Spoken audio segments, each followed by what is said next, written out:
Welcome to the Hudson Valley Disc Golf Podcast, episode 333. As I told Corey on Saturday, we are 1/3 of the way to one away from 1,000. Some kind of landmark? I don't know. Do I get a plaque, Jason, for that? We can give you a plaque for that.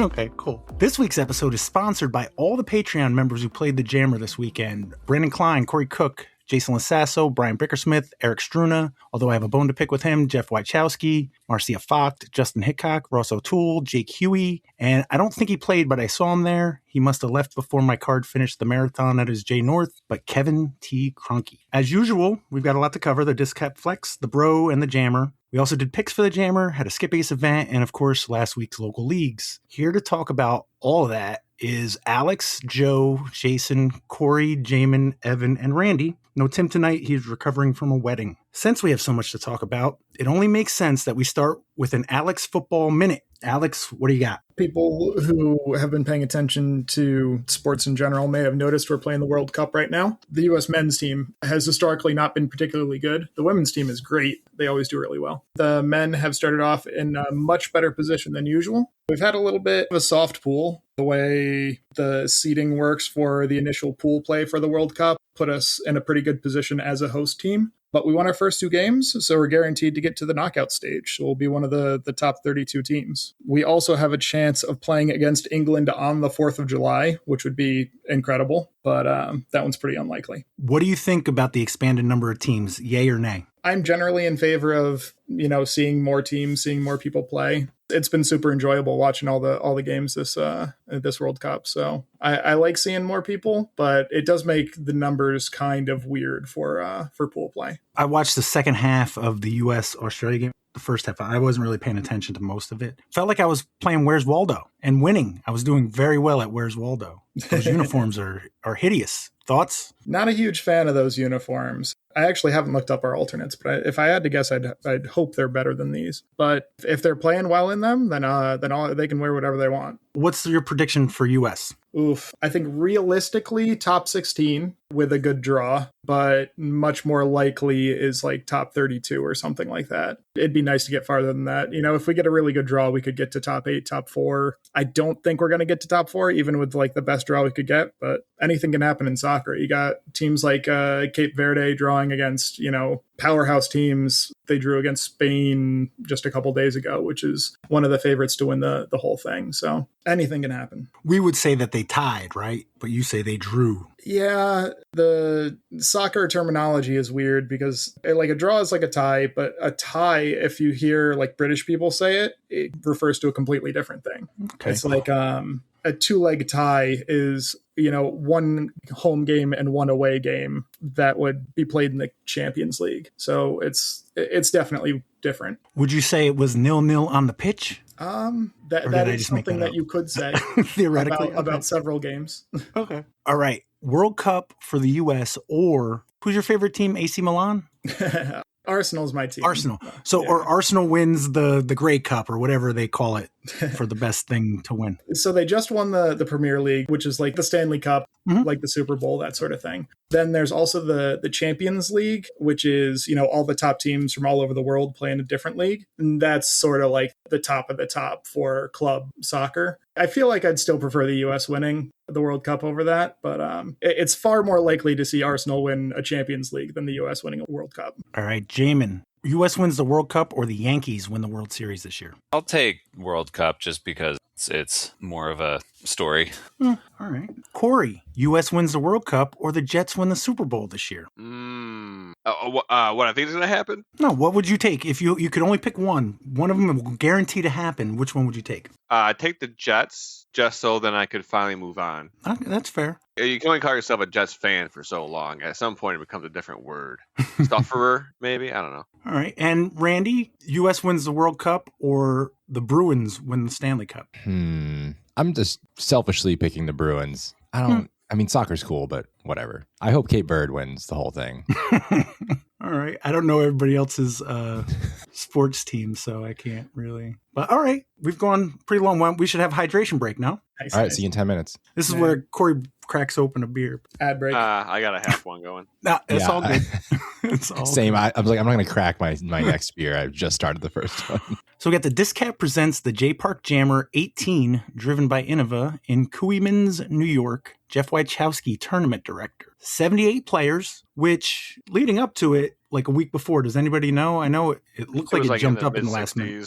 Yeah. So I think a combination of good weather, people not getting into the bro, and just late signups in general probably helped that. Some of the results, Albert Lehman won the Mixed Junior 15. Yeah, he crushed it. 1 under round 1 on South. Yeah, that's Harry's nephew. And yeah, he shot a 962, 1 down on Jay South. With the only thing that's different that he did than normal is we have a shorter tee pad on hole 36, which is still a pretty tough par 3. So yeah, he killed it. Absolutely. Alyssa Caslin won the FA3 Women's Amateur 3 division. MA3, Christopher Hemingway came in 3rd place, Eamon Foster in 2nd, and Cooper Watson shot a +1 to win it. That's pretty good for MA3. Joe, you played MA2. How'd that go? I did. I actually played MA2 because nobody else was signed up for MA40, and I was trying to get some points for Worlds. Heck yeah. It went well. I don't play J-Park very much, so maybe 3 times a year, so it's not a course I'm familiar with, especially the North layout.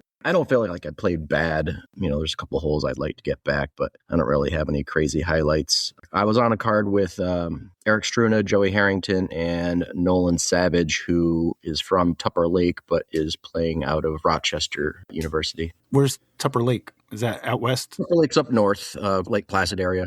Oh, okay. Yep. We had a good time. None of us had anything crazy except for hole 8, Joey Harrington. He throws lefty forehand, and on 8, he threw it and turned it over, and it ended up way right in the middle of the field. And he proceeds to throw his second shot 15 feet from the basket.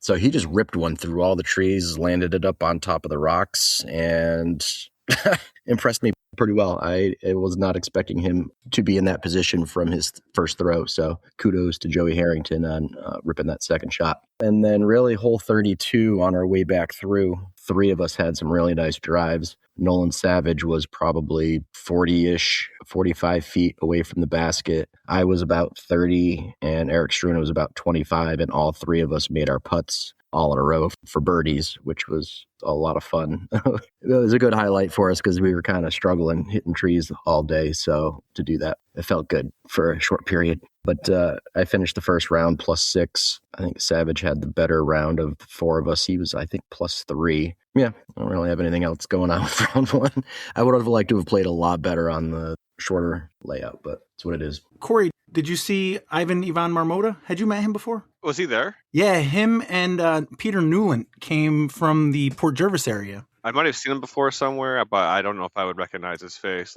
in a crowd. He's tall. Yeah. Then I probably did see him, but I didn't know it was him. He might have been hanging out in the driveway. Yeah. They played it blind. So Peter Newland shot a +6 blind in round 1, so not too shabby, but just wanted to point that out. Eric Struna, that one birdie that's the reason he beat me by 1 stroke, that bastard. That was the bone you had to pick with him? No. The bone I have to pick with him is the hole with the bell. 24. Dick and Chili's Tree Love. Eric, when you're done playing that hole, you're supposed to ring the bell. Oh, you guys are just waiting. Yeah, that's my bone to pick with ring. Eric. Now you got to ring his bell. Oh, You couldn't just hear him and tell where he was on the next tee? You know what? I played behind him that whole. I never heard a peep from him, except for the couple times that we caught up with him. He was quiet. We were all talking and stuff, but his volume was definitely lower than his usual. So, yeah. Sorry about that little interlude, but how was round 2, Joe? Round 2 was the North layout. So, you can go with it however you'd like to there. I was on it with Cody Miller, Peter Newland, and Jeremy Vigu. So it was the North. I shot a +8. Nothing amazing to speak about. Yeah, I don't have any birdies on the round. mostly pars and bogeys, and then a double bogey on 17. I felt like I played it well. I didn't compare my scores from last year as far as how much better I played or not, but I feel like I played it significantly better, especially compared to the first round. I surprisingly wasn't hitting as many trees as I did in the first round. So, yeah, I was just happy to get out of there. I was pretty tired by the end of the day. What did I do? I shot a 889 first round and 902 second round for an 896 total tournament rating, which is a little below what I'd like it to be. But I survived and ended up being last cash. So that was nice. Oh, nice. So you played with Peter. He's a Port Jervis guy. Yeah, I did. The league up there. He's pretty cool. That whole card was fun. I didn't have an issue with anybody on my card. Good support from everybody, too. Everyone was pretty positive. Cody Miller, I just got to say, he's one of my local guys up this way, and I don't seemingly play with him very often. We always seem to be on different cards, whether it be league or tournaments.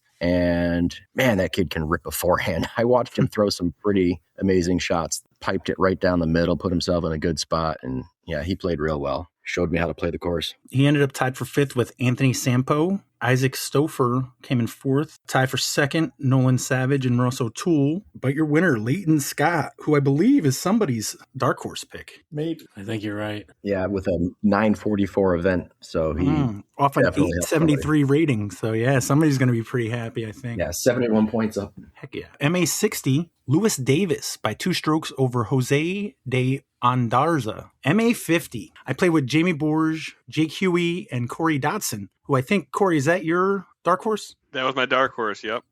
Played okay round 1, had a couple doubles, one that was fine, another that was stupid. Got a birdie on my last hole, I think 31. Evan made a comment last week about how I was throwing pretty far once I got loose. So I just ended up using 4 discs all day. I used the Brewster Destroyer, ABR X3, that blue putter from the Rockwall tournament, and my Wizard. So basically 3 putters and a Destroyer, which seems silly, but it worked. Never had to worry about over-torquing anything. After round 1, Jamie Borges was in the lead. I was behind by a stroke, 2 ahead of Jake Huey, and he was 2 ahead of Corey Dotson. We were it for MA 50, so we were playing together second round, and 5 strokes between us with North to go. I mean, that's 1 hole in the AM divisions. You can make that up. Round 2, we started on 28, and things were fine for about 6 holes until we did the camel walk. Every shot I threw on that hole was between 50 and 100 feet. Found every tree, took a 7. Then we hit hole 17. I didn't have a great drive, but I've thrown worse. The second shot was actually decent, but after I threw it, I thought my arm was going to fall off. I was in pain. If you throw forehand enough, you know that all it takes is one bad form, and I was hurting. So for the rest of that hole and the next 2 or 3, I had to really focus on keeping my elbow like right up against my body and just wristing the shots. So I took that 7 on 16, a couple 6s on 17 and 18, and just had a bad drive on 19, which is not forehand friendly to begin with. So I just took a bogey there. And at this point, I just want to finish. My arm's throbbing. You know, you feel your heartbeat in your shoulder, that kind of thing. But I had a decent drive on 20, which is possible with just your wrist. Unfortunately, it was like one of like 3 or 4 birdie putts I've had on the day that just one thing was in my way. Found a fun, pretty safe wristable route on 21 for a layup par. Was about 15 or 20 on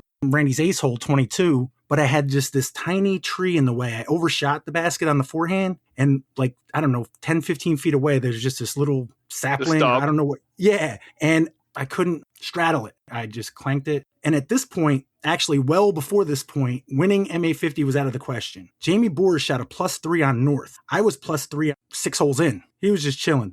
But second place was up for grabs. Jake actually had me going into 23, but I did birdie. I took that left route, and he took a 5. That put me 1 behind him for the round, but 1 up for the tournament. He got that stroke on 24. I got it back on 25. We both parred 26. So we go into Nightmare, and I'm up 1 stroke for second place. Felt as though I pulled my drive too far left, trying not to go down that cliff. Worked out, and I finished up top, behind, but in line with the short tee. Jake had some issues early, and I think it was his 3rd shot that he got past me. So I just played safe distance shots for the rest of the hole, took a drop in 6 for second, and Jake took 3rd. I didn't really mention him because he had a rough start, but Corey Dotson finished just 1 behind Jake. And did I mention Jamie Boers shot a +3 on North in the 50 division? That's crazy. That's a great score. Jamie is like sneaky good, and you're so right. He's always so chill, and like, and then you look at the score and you're like, holy crap! Like, he's just so calm about it. I love playing with Jamie. Yeah, he was at 6 on South, so he shot 3 strokes better on North. It's just crazy.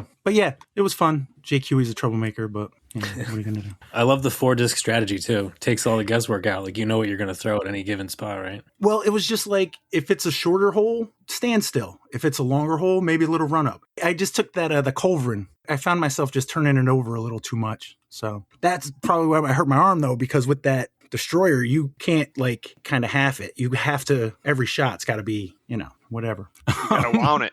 Yeah, exactly. You have to really try for it. I've always been a big proponent of limiting the number of discs in your bag. Start off with a small number, really get to know them, and then as you realize, okay, this is not working for this shot, this is not working for this shot, add in, 1 or 2 at a time. Like, I've only got 16 discs in my bag, and there were times when I only had 8 discs in my bag and I was shooting 915, 930 rated rounds. I'm not the pro that Jaimen and Corey are, but I think going with fewer discs is certainly going to help you to a certain extent. Yeah, absolutely. I do have to find more of those destroyers, but yeah, it was a good day, other than my arm falling up. It wasn't like seriously injured. It's just you hurt it, and it's going to be hurting for like 3 or 4 holes. And it just sucked that the next hole was the last one before you get to the swamp thing. And even the swamp thing's a bit of a beast. So yeah, those couple holes, like, I picked up the majority of my bad strokes. But FA1, Women's Amateur 1, Marcia Focht. I think she played the flex too. So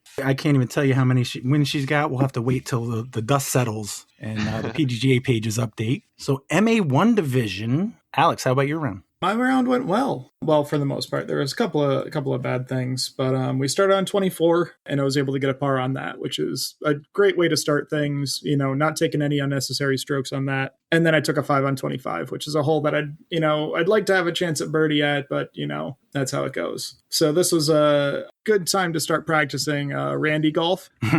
Not doing anything stupid. I've got 26, 27, 28. These are all some of the holes that I almost never play on North, and if I'm getting par on those, I'm feeling pretty good. So took my lumps, took a couple of bogeys here and there, but got through those without too much issue. Then got to hole, 12 and 13, where I'm feeling like it's a little more open. I can get a little more scores. But then I double bogeyed 13 with no OB strokes. I just threw into the ground several times. So that's a little bit frustrating.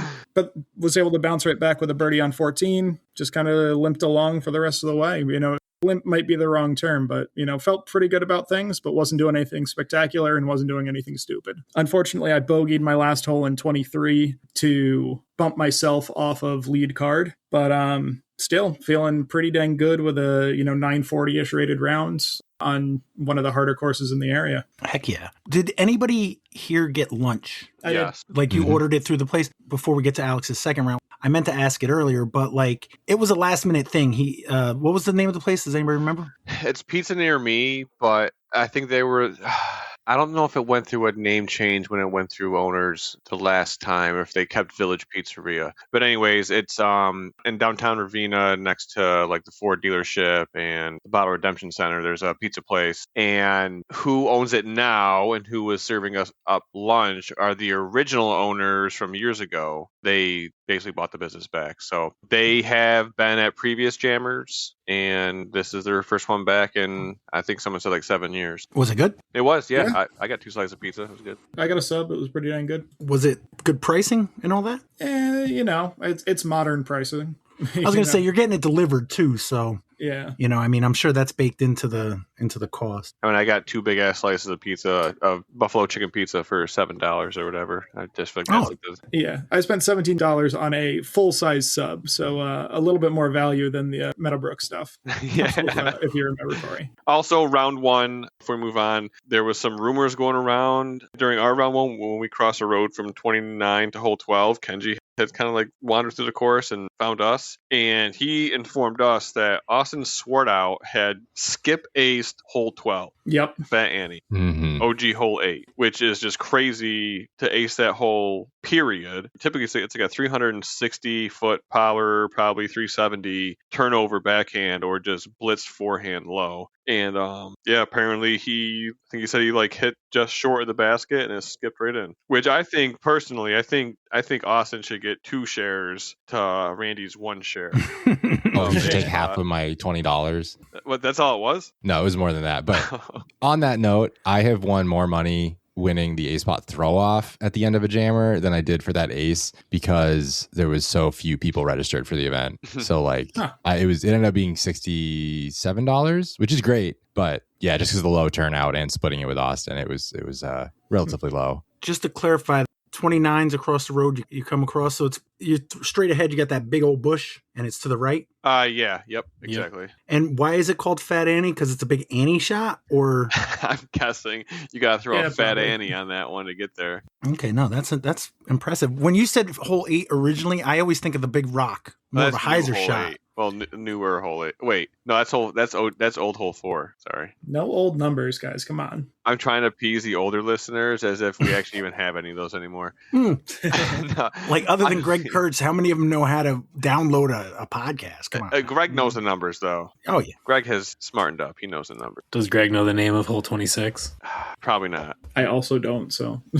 Nobody knows. I forget that one. It's a new one. You don't know Evan, and you're asking the question? No, it came up earlier. I don't know, but definitely not. Oh. Sorry. No, that's fine. That's fine. Hole 26 at J-Park is called Hannacroy Maze. Thanks, Brian Bickersmith. So, Alex, you're tied for 4th after round 1, but like you said, you got, by what, virtue of a tiebreaker? Was it like... Yeah, the guy I was tied with has a 5-digit PDGA number, so I wasn't beating that. Zachary Rubin? Yeah. 98920. He barely has a 5-digit. But hey, it's still 5 digits. Still 5 digits. Keene, New Hampshire. He was a super nice guy. I hadn't played the course very often, so I was kind of pointing out things, but he had some nice things to say about how I was playing and how everybody was on the card was playing after we had finished our round and we're walking back. So yeah, a lot of fun playing with him. Did you mention in round 1 who you were on the card with? Played with Zach Rubin, Joe Goyette the 4th, and Justin Dost. But yeah, everybody was super nice. Justin and Zach were relatively out of town. I want to say Justin had said he didn't make it into Brewster, so he saw the post from Jeff on the disc golf scene page and came and played this because of that. The advertising actually worked. It worked, apparently. So yeah, I can't complain there. But yeah, super nice guys to play with. Really enjoyed it. Yeah, Justin's from Peru, New York. Who'd you play with in round 2? So round 2, I had Thomas Rascona, I had Austin Swartout, and I had Justin Hickok, which was, as good a card as you can ever hope anywhere, basically. Super nice guys. Vibe was high the entire time. Sounds like a Corey special. Yeah, who are you playing with again? That's not who I would have guessed. No, they all played pretty well. I think Corey's saying that they're really good and you're playing with them, so you must be really good. So it seemed out of the ordinary. I don't know. I'm reading into it, Corey. Am I right? Oh, I thought you meant something about high vibes. I see what you're saying. Yeah. No, yeah, nothing like that there. But, although if you hang around with Austin for long enough, it kind of feels like it sometimes.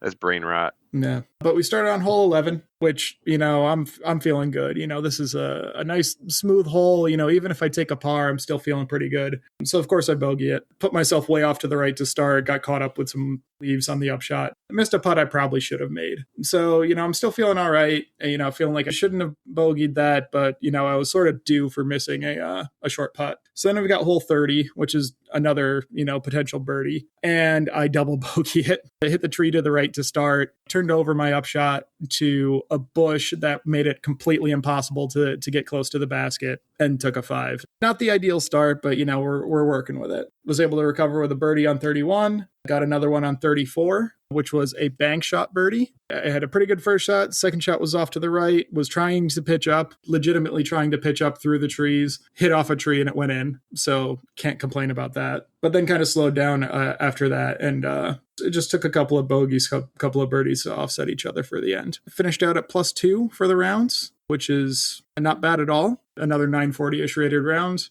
Would have liked to do a little bit better, especially, starting off with +3 on 2 holes that I definitely can birdie. But, that's how it goes sometimes. Heck yeah. So you were tied after 1 round with Zach Rubin in 4th, and that's how you ended up, right? Yep.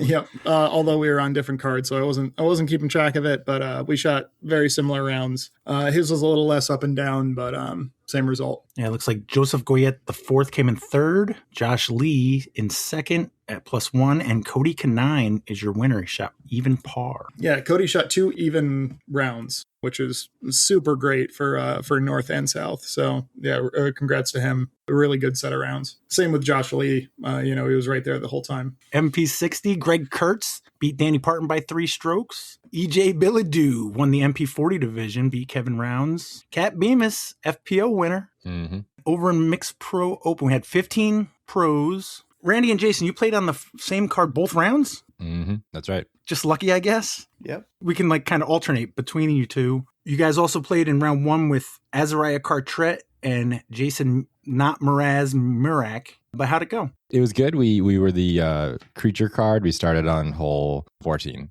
So hole 1 of North. For me, it started off like North, a couple bogeys, made some great putts just to save pars. I was happy to start on that hole, though. I feel like I start partway through that a lot and then have to finish on some of those holes and just get absolutely roasted. So getting those out of the way was great. Yeah, I was having a pretty regular round and then got to hole 22, which is a fairly short uphill hole in the woods, and was able to put that in for an ace, which kind of got my round rolling, at least emotionally. I was kind of back on track. That ace got me back under par and it felt really good. What kind of throw? Just a stock forehand hyzer, nice and high. It's it's the shot that the hole kind of needs just to park it. So I mean, he was lucky that it went in, but it was the correct shot. It wasn't a crazy ace run that would have gone a mile long. It would have hit the dirt and been parked either way. So nice to get rewarded for throwing the right shot on that hole. Heck yeah. Yep. Jason started off with 15 bogeys, and then somehow we tied.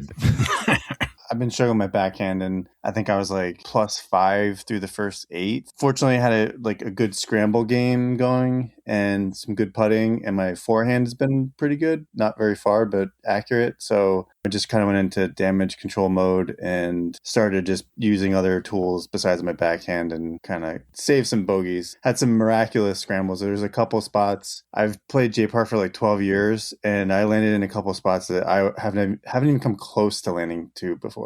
On 18, I was so far right. I think I was probably on closer to 17's fairway. And on hole 28, I've been past the stream on the right before, but never this far. It was really far right.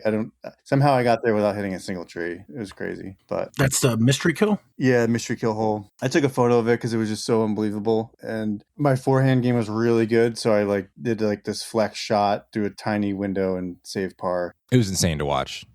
It should have taken him 3 strokes to get back, and he just put it under the basket from there. Yeah, it was one of the best shots of probably the last decade for me. But yeah, it was a lot of pressure on me. Winning it 10 years ago, apparently people were expecting me to win it again. So just had to go in there, do my best, and enjoy the good weather. The par 5, which I feel like I've figured out to just get a par. Oh my God, there are so many trees in that hole if you get off the fairway. So I basically tossed my whole round by taking a triple bogey on that hole. And Jason, I think, was even in a great spot, and I think still took a tap-in bogey. That hole just ate the whole card up. Yeah, it was fun playing with Azariah. Mm-hmm. He kind of got Jay North. He was having a really solid round and playing really good. And there's just a couple holes where the trees got him. I didn't have any doubt that he was going to do well on Jay South, but it was fun playing with him. And also the other Jason that we played with was pretty chill. So it was a good card. Mm-hmm. Yeah, it looks like that was the only issue Azariah had the whole round was 25, 26, 27. Those are North holes, right? The new holes. And that's the 3 he had problem with? Or, well, you said Mount Misery. Yeah. Yeah, that's a classic hole that he just had a rough tee shot. But then, yeah, the next 2 are very bogeyable holes. No shame in bogeying those. So, yeah, he played great. So, Jason and Randy, you guys, after round 1, you're 2 strokes out of the cash, which is top 6. Mm-hmm. What about your round, Corey? I played with Brian, Harry, and Dan Ignor, and I think I actually played with Brian and Harry both rounds. I'm coming in after having a couple hot tournaments. My putting's been feeling really good, and I wouldn't say that I had pressure on me, but I have a higher expectation of myself at any event at J-Park, especially the Jammer. And I was just struggling. I got a couple of good birdies early on. Actually, I got one on Dennis Menace full 19, but I didn't get any of the birdie alley holes, which is 20 Valley Drive through the hole that Randy aced and the one after 23, but I didn't get any of those. I bogeyed Whale Tail, hole 21, and just kind of felt real flat. We get to the par 5, hole 27, and Harry throws it maybe, it can't be more than like 50 feet on that like first initial shelf you're throwing at. So he was short as hell. I threw mine in a pretty decent spot, but it was kind of cut off to the left. We both kind of like scrambled our way up the fairway and kind of landed in similar-ish areas, but our third throw both put it to like near the last big tree before the basket. It was probably like 55 feet. I was first up to putt and drained it, 55-footer for birdie. Harry is literally right next to me. A lot of people might feel like they get big putted there. And after being super short off his drive, drains his 55-footer for birdie. So the only two birdies that the hole saw, at least round 1, I don't know if anyone birdied it round 2, just came from, we thought we were going to bogey at best case. Nobody else birdied that hole. From there, I continued to play pretty bad. Harry kind of held together to shoot a 1 down. Myself and Brian shot a 1 over. And Dan shot a respectable +5, but there was a couple holes that really got to him too. But overall, it was kind of frustrating. It's not surprising that Harry came up short. It's surprising that he shot -1. He's like, how does he manage? The wind can knock him over now. Oh, Harry's jacked. Yeah, he was walking up. He's like, hey, what's going on? I was like, who is that? And he's like half the size that it. He wasn't a big guy to begin with, but he's shrunk. Looking kind of jacked right now. Yeah, he's got that summer shred.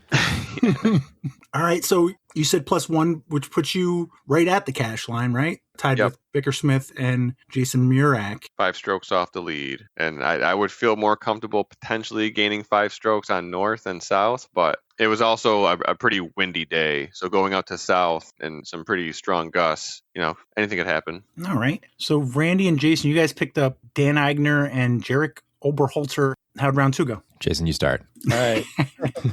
Round 2 went a lot better for me. Kind of just chilled out at lunch, had a beer from Wayward Lane, which was pretty good, and new salad from the pizza place they had. A different pizza place, pretty good. Got into the disc golf and hit like a pretty good birdie streak. I think aside from missing a putt on hole 10, I was like birdieing everything from 8 all the way to 31. It's a pretty good stretch. And I kind of checked the scores. I think I had climbed all the way up to like second, then just kind of fell apart again and just kind of went back into damage control and managed to stay in the cash line and kind of watched Brian Corey near the cash line, figuring out who's going to cash there. I don't want to spoil Corey's final round, but it was interesting to watch them finish. Yeah, it was another good card. Got to play Randy again. That was fun. Always enjoy playing with Dan Eigner. And I'd played with Jarek, a jammer, I don't know, a couple years ago maybe. He's a younger kid from Pennsylvania. He throws left-handed, so it's fun to watch him kind of bomb on some of the lefty holes and the forehand holes. Nice. So you shot +3 and then -3 basically, so for even for the day. Yeah, which I'm happy with that. It was a good day. Thank you. What about you, Randy? Yeah, round 2 was super fun. It was a little windy. I found myself trying to be aggressive for once. I wanted to make up a little bit from round 1 and thought I could. So I was actually running pretty much everything. And I never really missed any comeback putts, but none of those long putts ever went in. I hit a lot of cage and it was fine though. I was feeling good. I was having fun. Something that got me during both rounds were like twigs, like very small branches that you think are not going to derail like your flight path. And my only bogey of the round was actually 35, which with the new big tree down, it's much more of a stock forehand hyzer. You don't even really have to, aim very straight. And I still like put myself in like the classic location under like the one juniper tree out on the green and tried to make the putt and like hit the very tips of the branches and it dropped me straight down. That was a silly bogey to take after being like clean the whole round and, playing the hard par 4 36 after it and taking an easy par. It was a silly,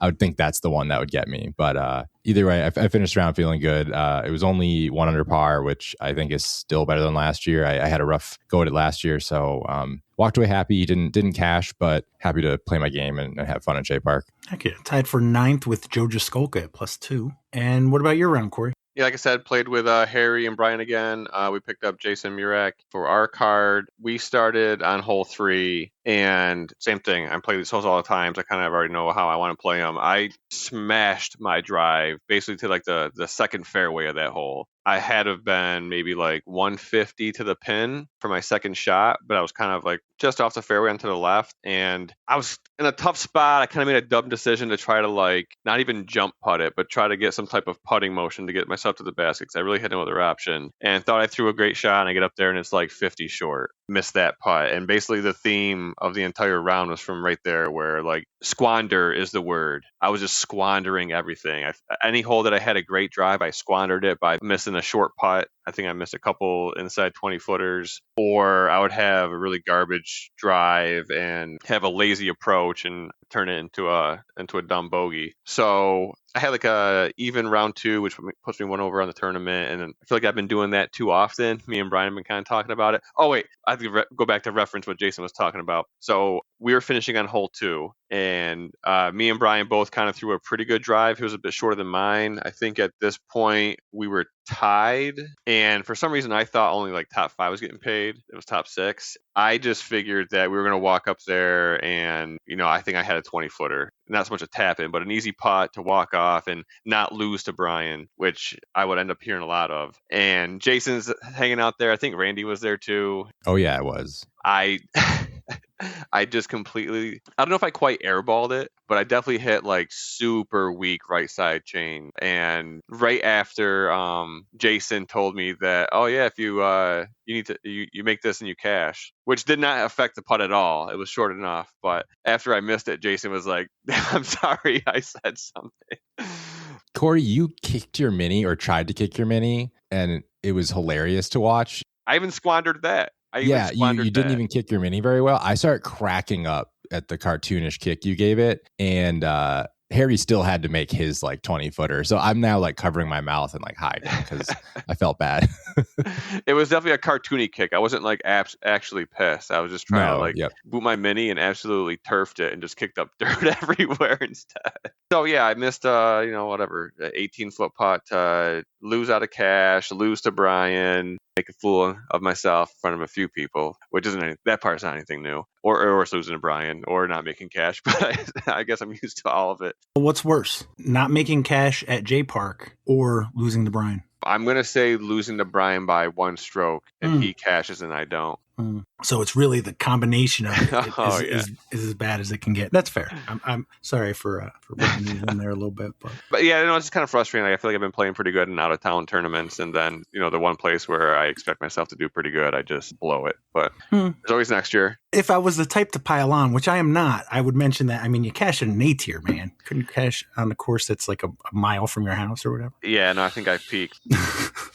Hey, Corey, I didn't mean to get in your head if I did, but Brian was like, he had to look at birdie. I don't know, he was maybe just outside the circle. And the way we were stacked up, I was like, well, if Brian makes this putt, I had assumed you were going to make yours either way, because you were like, you said 18 feet, but I think that might be like, it might have been shorter. Oh, so it was even a worse putt. So I was like, I figured you were going to make yours, you were going to birdie it. And if Brian had made his, he would have pushed us both out of cash. So when he missed it, I was like, oh, that's awfully nice of you, Brian, to like let Corey cash. And yeah, so hopefully it didn't get in your head too much, but I feel bad now. Yeah, no, I made that joke walking down hole 2.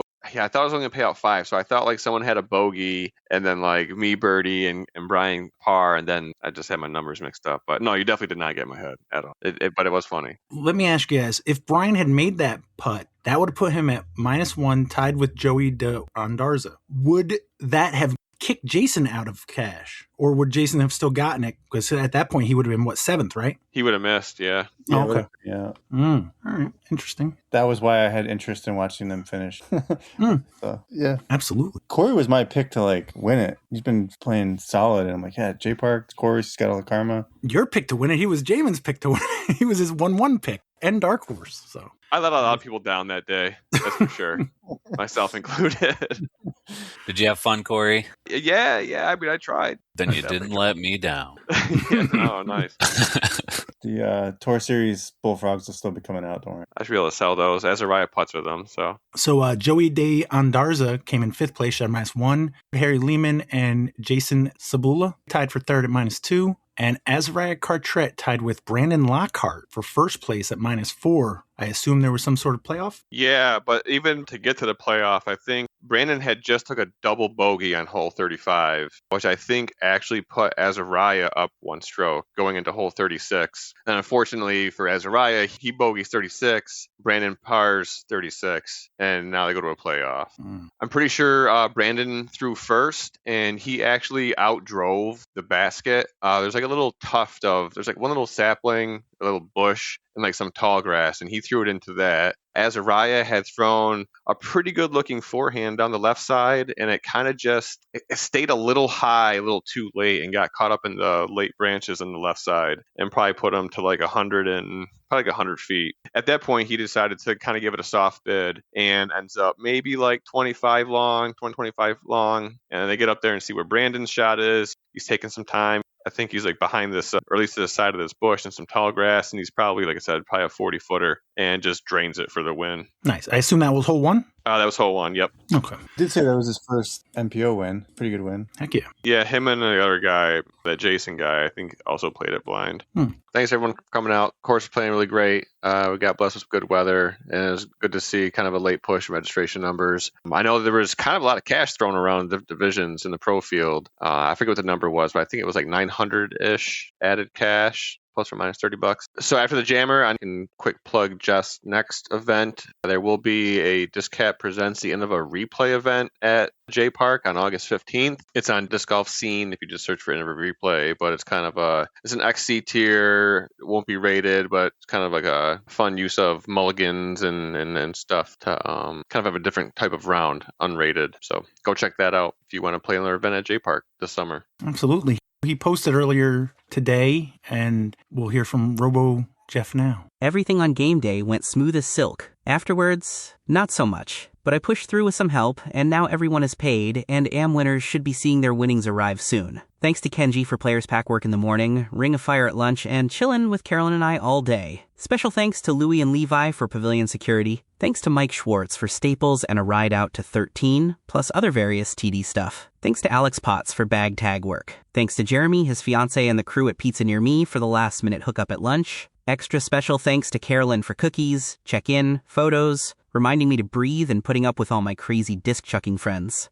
But the biggest thanks goes to the players that have made the trek to J-Park for the past 13 years. Damn, I cannot believe I've been a TD that long. All right, so the J-Park Jammer. We also did picks for the Jammer. Tim is not here, but he has such faith in the stability of his site that he's good. He's fine. He trusts us. So basically what we did was you had to pick one MPO. You could pick as many as 2 MA1s and then one from anywhere else but those 2 divisions. It was total strokes minus one of your 4 picks was a dark horse. And you would get, I guess, taken away from your strokes, whatever their rating difference was. Like if they shot below their rating, you would get strokes added because they weren't a good dark horse.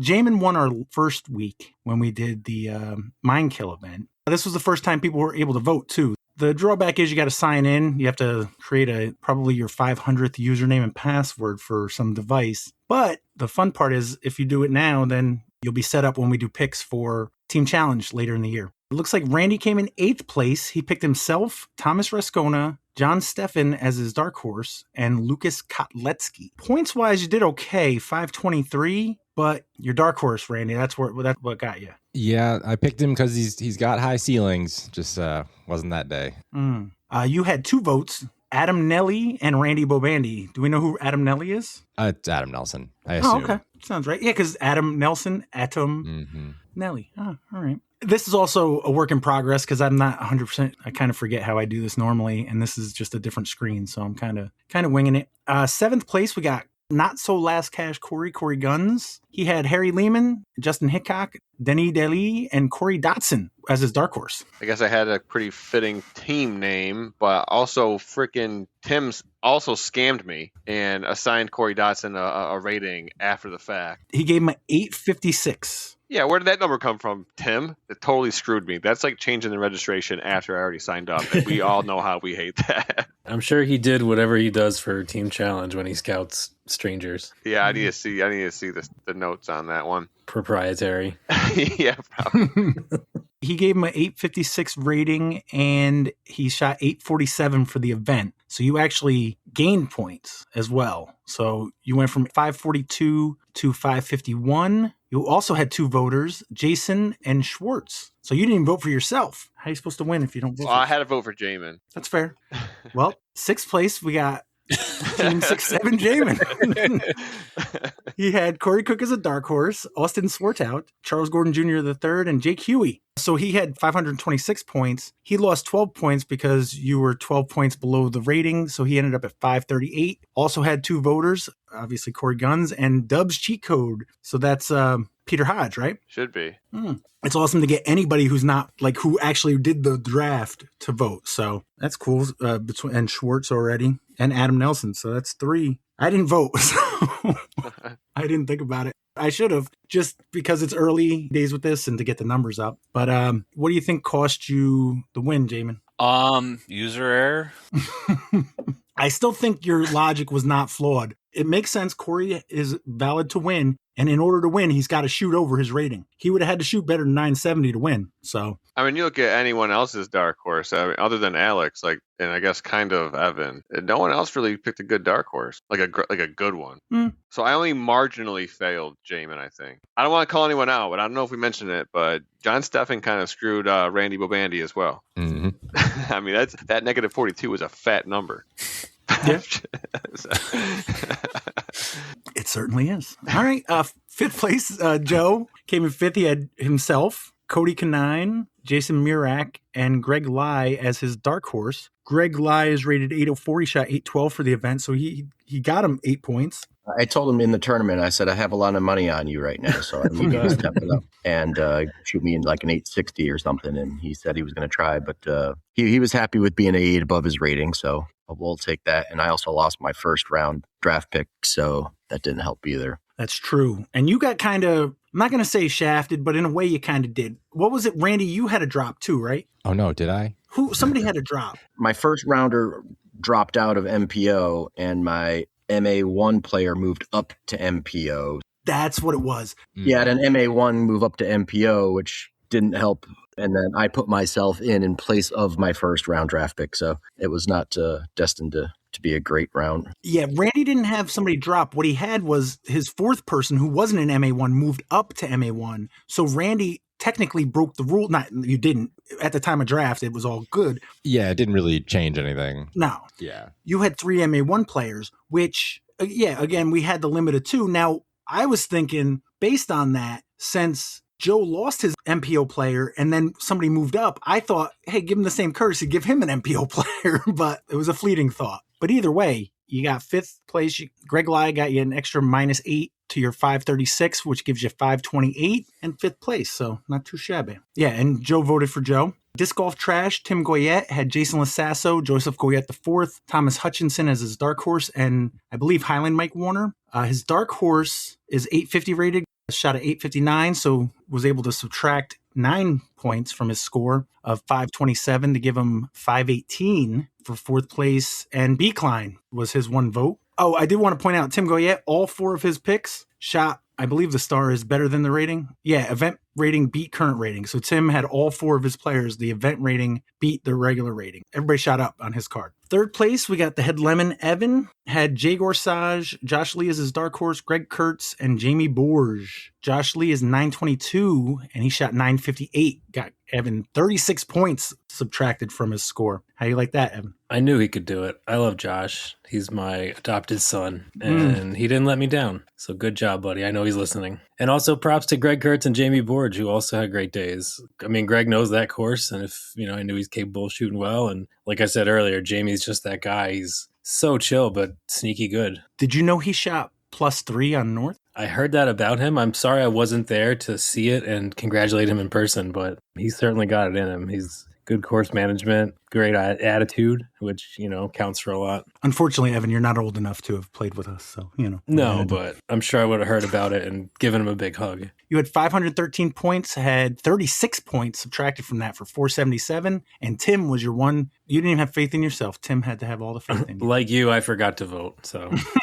2nd place, it actually worked. Tim set it up with quote-unquote Pat's team, came in 2nd. After the event, once the scores were settled and everything, I got Brandon Lockhart, Azariah Cartret, Jason Sabula, and Cooper Watson. I didn't get a dark horse, which kind of makes sense, I guess. What are you going to do? Just take the best one? Yeah, that could be. You're already auto-drafting, like, the best possible remaining team. Like, that's what I'm saying. If you get a dark horse, like, Yeah. you're gonna. Well, could any of your guys done it for you? Actually, Cooper. Yeah. He's 897 and he shot 955. It's also a little bit offset by the fact that you got 3 MPO players. True story. Oh yeah, you broke the rules. Didn't even notice Well, that.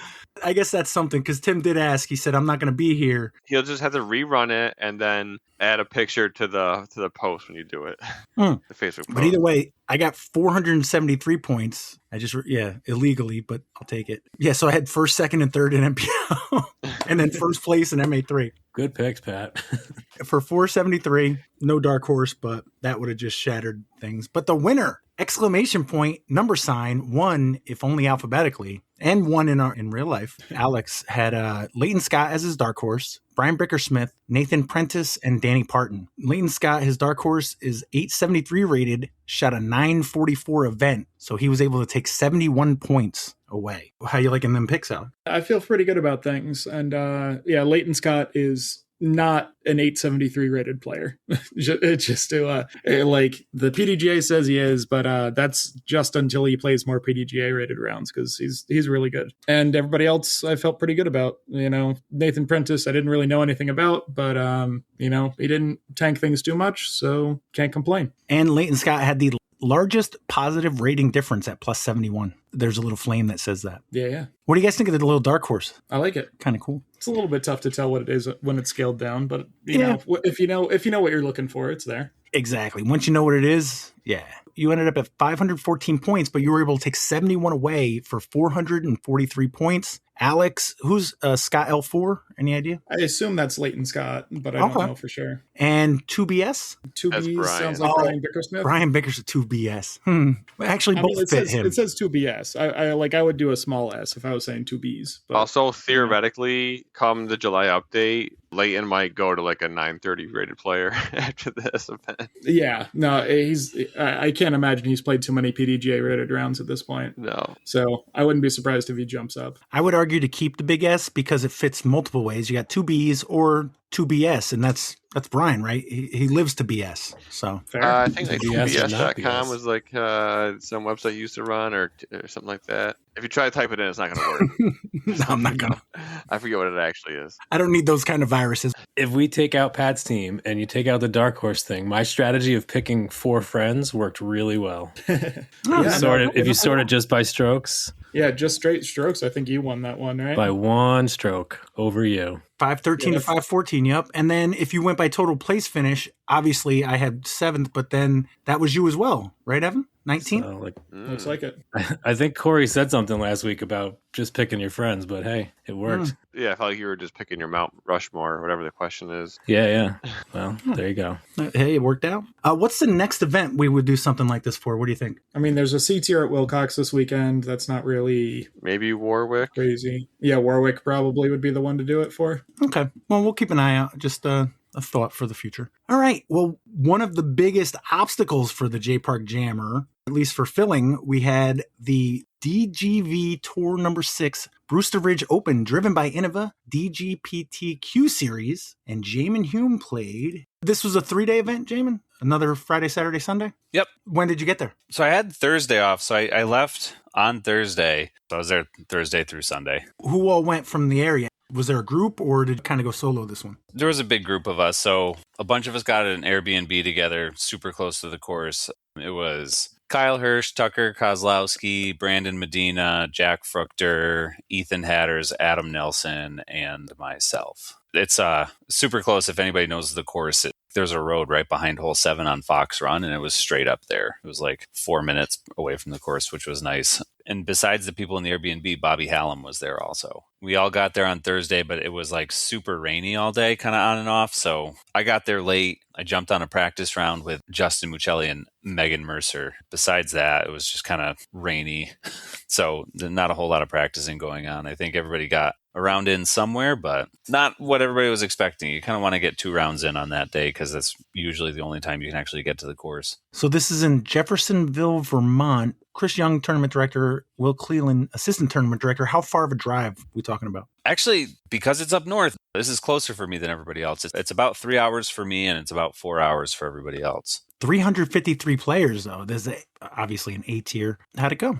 It went super well. It was a fun weekend. It was definitely one of those weird weekends where you're looking at the forecast and, the first thing I did when I got to the Airbnb is see if we had access to the dryer because it was going to be wet. There was rain every day, thunderstorms. I was just expecting to have to dry my towels every single day and, be drying my shoes and everything. But when it came down to it, there was actually very little rain during the rounds. Throughout the entire weekend, I ended up using 3 towels. So that worked out a lot better than anybody was expecting. You said you got an Airbnb, right? Yep. Joe, you were talking about camping, right? And that's why you didn't go because of the potential for rain? Yeah, I didn't really want to play in the rain all weekend and then have to go back to a camping site and also deal with the rain there. And then when I looked at the weather locally here, it was much nicer. So, I still got 3 rounds of competition in here rather than there. But yeah. Gotcha. So, Jaimen, would you have camped? In hindsight, obviously. You said it rained here and there, but not really while you were playing. But would it have been kind of miserable to camp? Absolutely. Yeah. Okay. It rained a lot, but it was just like at night and in the morning. I got a couple of like warm up rounds in different places. And anytime I would walk anywhere, my shoes would get pretty much soaked. The ground was super wet. The creeks were really running fast. Everything was wet. It was just not during the rounds. Got you. You played with Lance Brown, Stephen Bourget, and Bo Lee in round 1. Does that sound right? Yeah. Thank you, because I did not remember. How'd it go? It went pretty well. I'm kind of in like a trust building time with my game right now. Being super busy with school over the last couple of months kind of like wiped my hard drive. So I kind of have to relearn to trust everything in my bag. But it's been working out well. I've been working on my forehand. I was able to use that on some nervy shots. I had a pretty good shot on hole 1. Had good shots on hole 5, that kind of thing. And those are both really strong forehand holes. So things are working. My putting was good for the most part. We were playing Brewster round, the first round. So a lot of scrambling, a lot of having to hit pretty tight gaps with some power. But yeah, I played pretty well. I ended up 2 over on the round. Pretty happy with what I was doing. This is a course you've played in the past, right? Same layout and everything? Oh, yeah.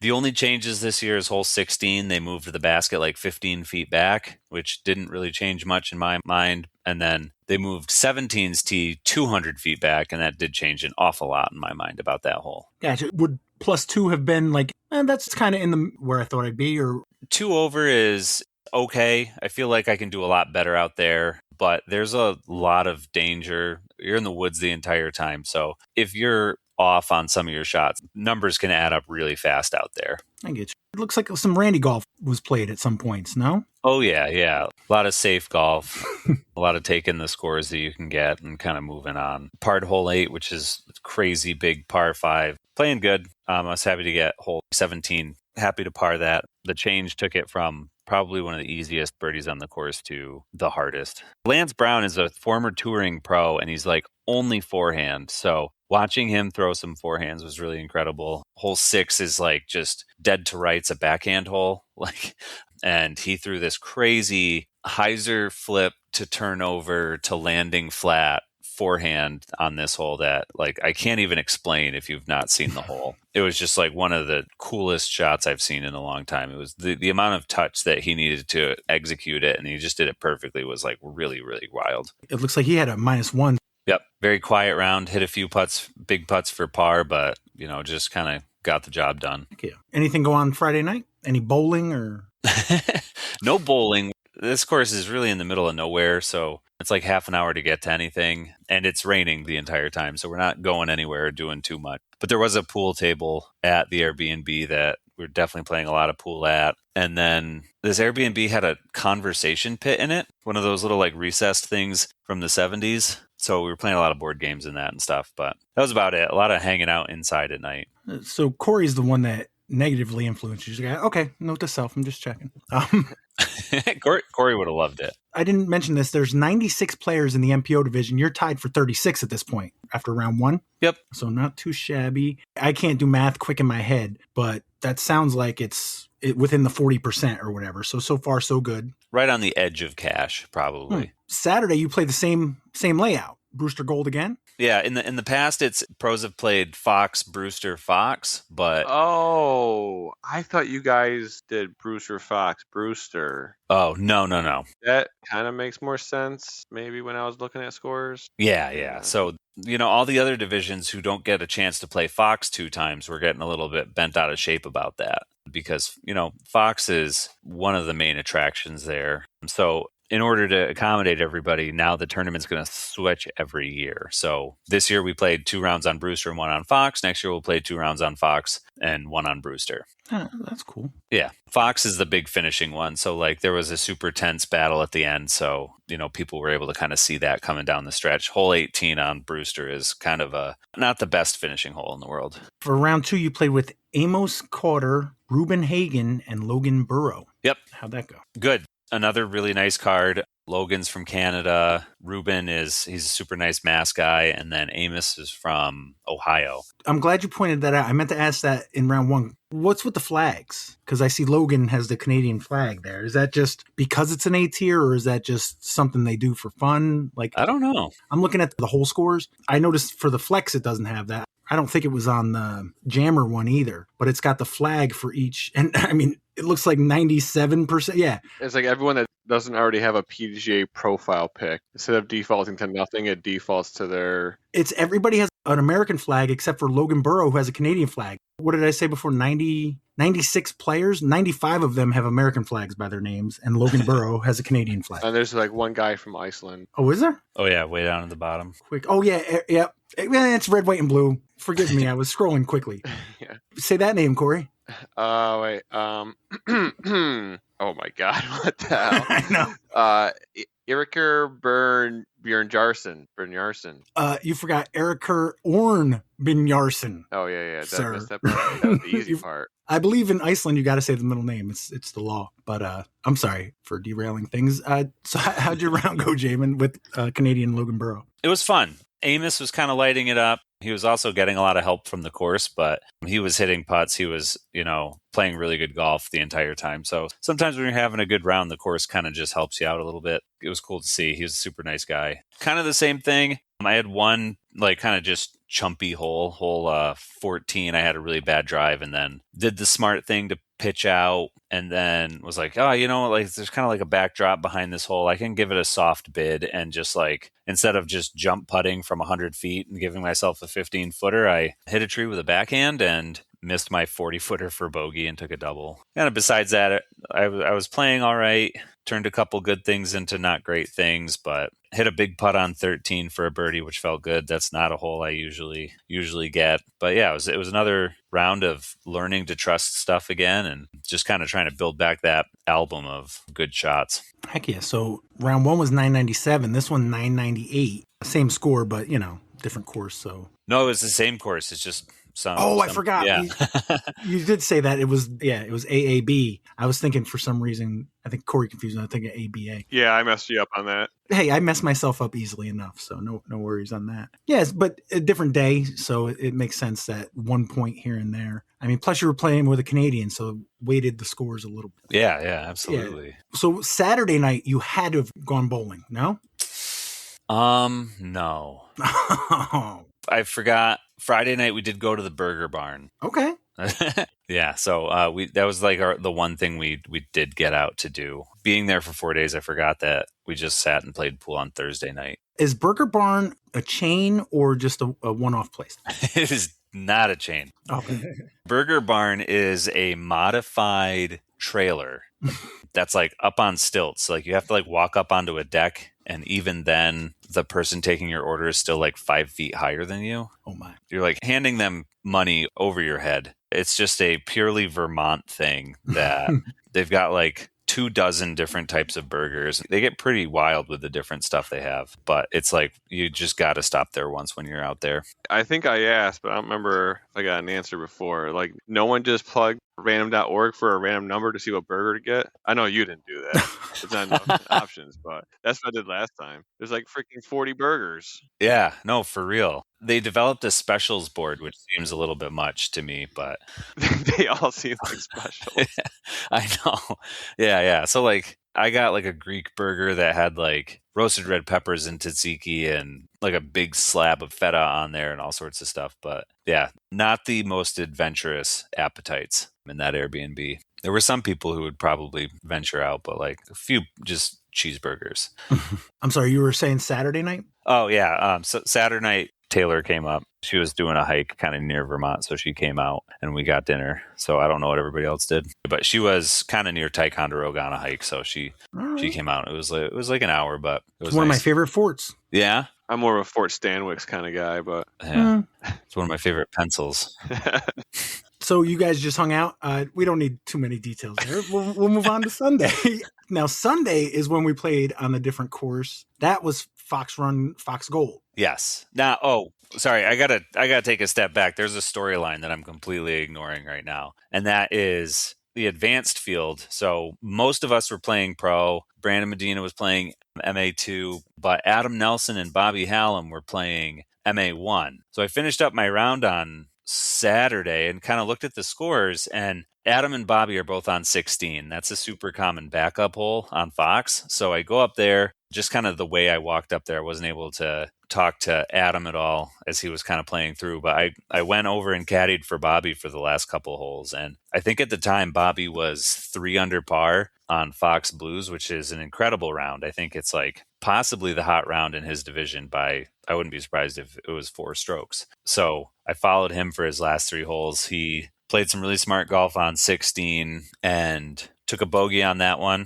but that's a pretty good score depending on where you're landing on your drive. And then threw a drive on 17, landed about 25 feet short and uphill. 17 is a really scary green that if you miss the basket, you're sailing 35 long, maybe out of bounds. But either way, giving yourself a really hard par look. He steps up and cans that putt for a birdie, so he's back to 3 under. Then on 18, he just goes forehand, maybe 20-footer for birdie. So he finished his round out at 4 under on Fox Blues for, I think, unofficial 1037 rated round, and just an absolute statement of a round. And I think with that round, he finished the second round 8 clear of second place. I mean, 998 first round too. Yeah. Yeah. I was so impressed with the second one. I haven't even looked at what he did first round. And Adam Nelson, not for nothing, 985 round 1, 975 round 2, both well above his rating. Oh, yeah.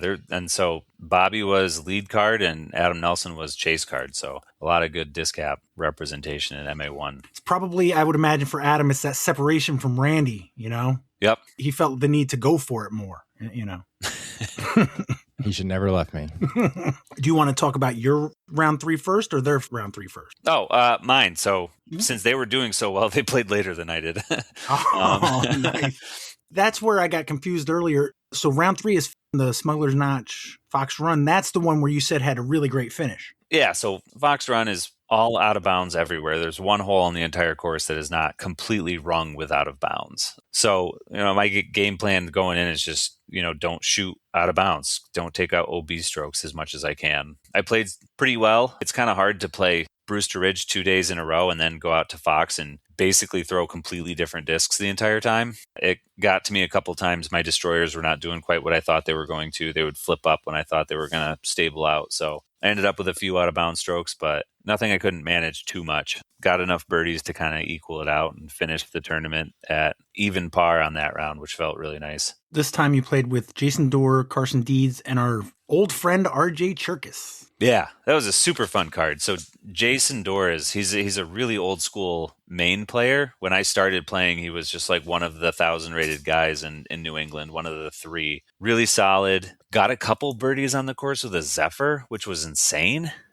Showing up to Fox Run Golds and throwing a Zephyr is just a statement. I call it a meme. Yeah. I mean, it's a catch disc. It's like a floaty condor. For those who don't know what a Zephyr is, it's like probably 1.5 inches wider than a normal disc. It's big. It fits a whole disc inside of it, a regular disc. Yeah, it's a wild thing. And so he birdied hole 2 with it. That's just taking the tightest gap on the course and throwing the biggest disc you can find through it. That's a power move.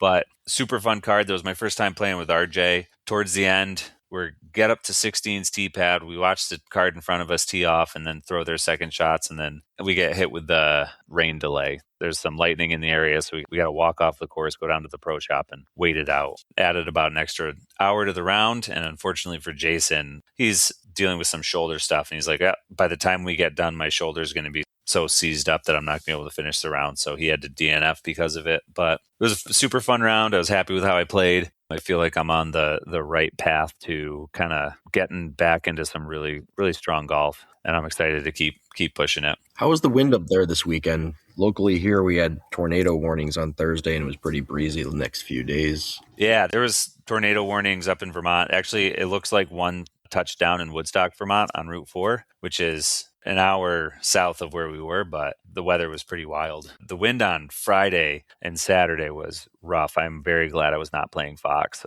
MA2 averaged on hole 7 an 8.23, which is a triple bogey. So it was hitting hard. MA1 averaged a 7. They lucked out and only averaged a double bogey, but it was pretty hard to deal with for those guys. But on our day, it was probably one of the nicer weather days I've ever played. There's always wind there, but it was nothing too crazy as long as you were paying attention. So after round 1, I think we said you were tied for 36. I think after round 2, it was tied for 35th. And round 3, tied for 31st. Yep. Played some boring golf coming down the stretch. After the rain delay, missed like a 20-footer for birdie on 17. That was a pretty pitiful attempt. And then on 18, I actually got my second shot probably 40 feet from the basket and just laid it up for a par. Kyle was giving me some flack for it, but that's how it goes sometimes. I didn't want to finish the tournament with a 3-putt or anything like that and drive home regretting it. So walking off Fox with a even round that if I had to, I could have, improved on a little bit with just a couple putts is nice. I feel like I'm in a good place. Kyle, risky on the disc golf course, bland as hell at the Burger Barn. So, you know what I mean? Like, yeah, well, that's he told me, he goes, oh, that's old man golf. And I was like, hey, Kyle, how old are you? What are you finishing at? So, yeah, no, it was all in good fun, but absolutely. He definitely made me think about it for a second. I looked at it, I sized it up, and then I just put it at the base. I wasn't interested in it. All right. I definitely want to hear about the MA1 finish, but looks like Antonio Albert just made the cash line. Ethan Hatters, he made the I could earn it, but I'm not taking cash line, tied for 23rd. Gillis McDougall tied for 19th. Duncan Farquharson tied for 7th. He had a great weekend. Wyatt Mahoney, 3rd place, minus 11. Jesse Longenecker came in 2nd, minus 14, tied with Jonathan Borzik at minus 14. Any info on the playoff? No idea. Because of the rain delay, my round finished up at like 7 o'clock and I've got a 3-hour drive home. No doubt. So I finished up, talked to Kyle and Jack, watched Ethan finish, and then we all just kind of waited in line. There was a little bit of a snafu with the buses. I guess somebody waved at the buses the wrong way, and the buses assumed that meant that everybody was done and off the course, so they stopped running. So everybody's kind of waiting around for these buses, and it's like, yeah, okay, it's been half an hour. Where are the buses? And they're making calls and stuff, and they finally got everybody where they needed to go. But I think by the time I got back in my car, it was 8 o'clock. So I really wish I could have stayed around, watched MPO. I wish more that I could have stayed around and watched Bobby finish, but I had to work at 7 this morning and I need sleep. Absolutely. So Jonathan Borzik won in some form of a playoff there. From what you know, how did MA1 finish? Did you hear any updates or anything? I haven't talked to Bobby too much, or at all, I guess. But I was checking their scores the entire round, and I think somebody fought really hard and they got within 7 strokes of him, but he just was not giving anything. I think he finished with an 8-stroke cushion or something like that. Bobby is he knows what he's capable of, and he knows how to maximize that, and he's not the type to try to do something that he's not capable of. And on both of those courses, that goes a really long way. Like I said, I took my double bogey trying to throw something in that was very unlikely, and Bobby is always throwing the likely shot. So nobody was going to get any strokes on him unless he imploded, and he did not. He sailed away with it. So that was a huge, huge win. Now we can start making fun of him for playing MA1, I think, because that's that's a big, yeah. Yeah, I mean, I think that's one of the top 2 AM tournaments in New England, and the other one is the one that Ethan won. So we got a bunch of baggers in our area. Bobby and Adam both shot 63s, both 1,002 rated rounds, the best round for round 3. Yep. And Adam came in 3rd, tied with Leighton Brinster, and Baylor Ash came in 2nd, 9 strokes behind Bobby at +1. So yeah. And thank you, Adam, 69 round 1. Nice. Nice. But awesome. I see Kate do that came in third in FPO. Rose Shertek in second. Jolie Miller took it down. Brinster came in third in MP40. Trevor Harbolt in second. Justin Chu and won it at -3. Craig Cutler won MP50. That's the DGVTour number 6 Brewster Ridge Open Driven by Innova DGPT Q-Series. Whew, that's a mouthful. What's your next event you got going, Jaimen? Clement Farms Open. It's an A tier. And then after that, Warwick. All right. Probably thinking of saving the flex for next week, but I would like to get a few of the stuff that happened throughout the week. Sunday was the Father's Day Disc Golf Putting Challenge at 9 Pin Cider. Robo Mark Bryan, how'd it go? It was great to see a bunch of folks at 9 Pin Cider for the Father's Day Disc Golf Putting Challenge. We had 68 players overall on a very challenging layout that Randy Bemis, Sean Dollard, and I maybe went a bit too wild on. I hope everyone had a great time and enjoys their prizes, courtesy of 9 Pin Cider. Randy, what were your thoughts? It was fun to use a little more space since it was warm out. We used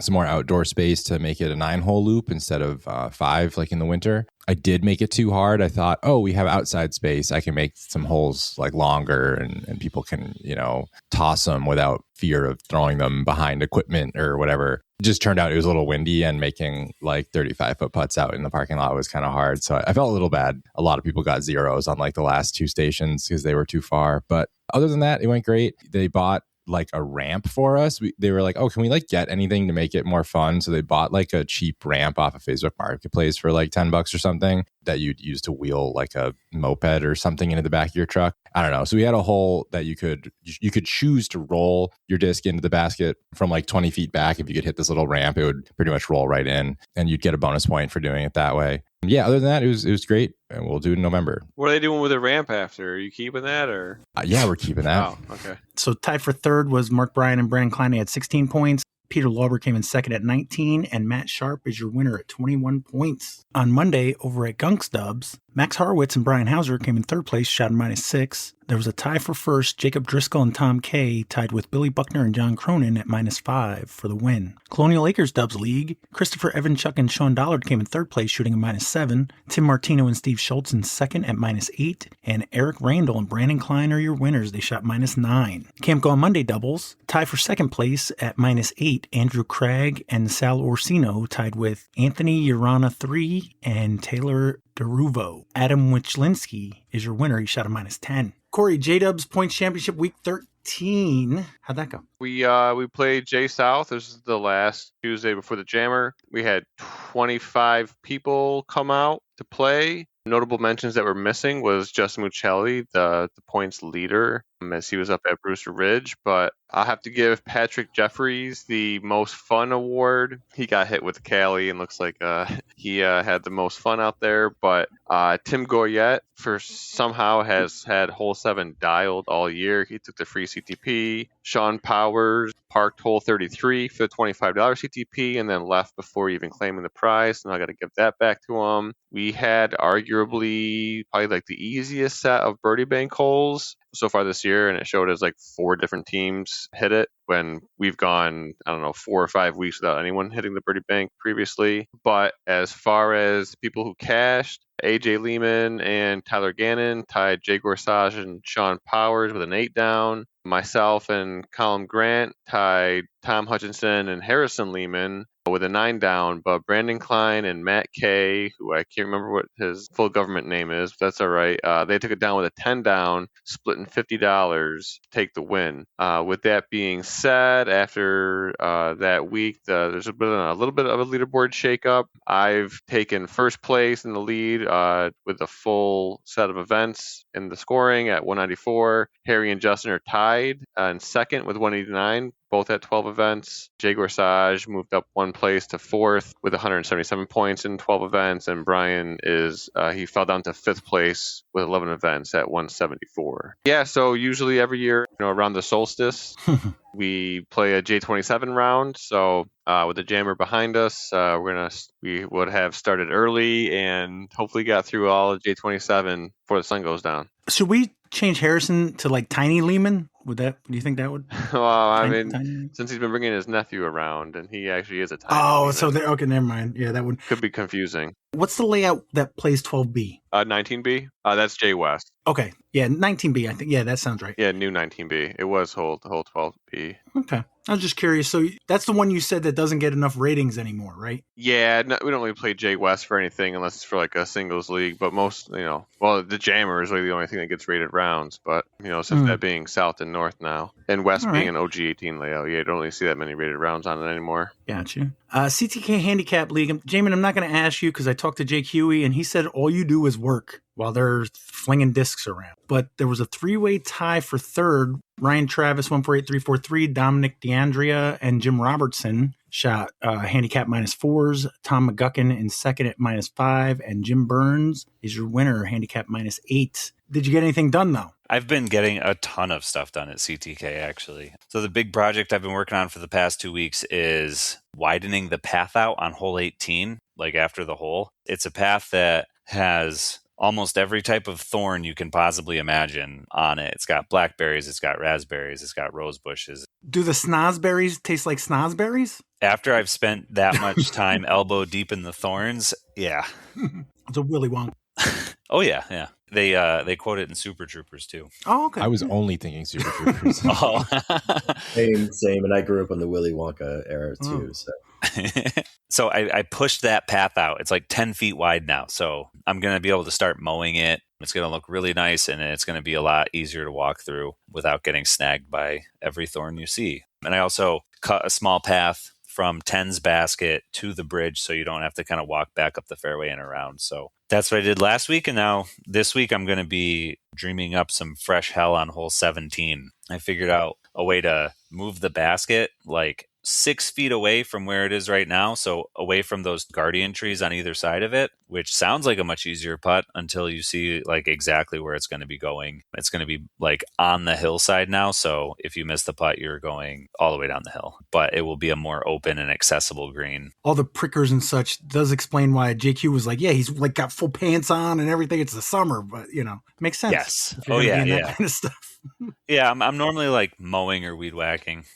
Yeah, the course is looking good. Thank you. Yeah, of course. It's not all me by any means. They've been doing a much better job of mowing it. A lot of the field on the front nine used to just be brush hogged every 3 weeks. Now they're using an actual mower on it. So that's looking nicer than it ever has. But then John Furman and Dom DeAndrea have been getting out there and weed whacking stuff. So just the normal maintenance we've been able to keep on top of. So I'm getting to do those like things that have been on my to-do list for a while that are now kind of like improving it. So it's nice. I'm really excited to see where it is by the end of the summer. You were talking about having more land back there to work with. Are you going anywhere with that yet? Or? That's always in the works. That's not going to be anything that comes to fruition by the end of this year. The big part with all of that is funds. I've gotten the okay to start fundraising for a new set of baskets for like a permanent set that's going to go in the ground. Mm-hmm. But it's just, I haven't been able to wrap my head around exactly how to do that and when to start doing that. But once those permanent baskets are in the ground, I will have an entire set of baskets that I can kind of use for something out in the back. We'll see. I really hope that they're game for that. They've loved disc golf and everything it's done for the place. So I would not be surprised to get the green light on that sooner rather than later. But another course is going to cost another $18,000 in fundraising.